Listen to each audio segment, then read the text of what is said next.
నాడు ఇది అభయహస్తమని బాండ్ పేపర్ల మీద సంతకాలు పెట్టి ఇంటింటికి పంచిన కాంగ్రెస్ పార్టీ ఈరోజు ముఖం చాటేసింది. రాష్ట్ర ప్రజలకు ఇది అభయహస్తం కాదు, అచేతన హస్తం అని తెలియడానికి ఎంతో కాలం పట్టలేదు. ఇది అభయహస్తం కాదు, ఇది అచేతన హస్తం అనే విషయం ప్రజలకు అర్థమైంది.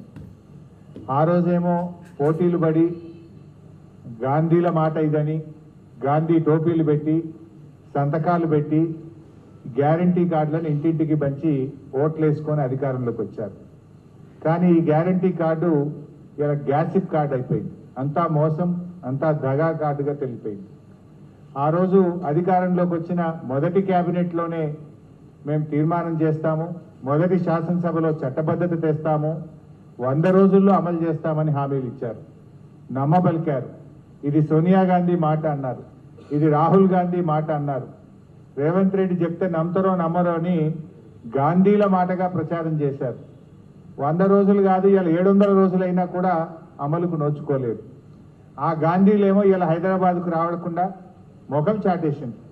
ప్రజలు ఎక్కడ నిలదీస్తారో, ప్రజలు ప్రశ్నిస్తారని ఆ గాంధీలు ఇలా హైదరాబాద్కి వస్తలేరు, ముఖం చాటేసినటువంటి పరిస్థితి.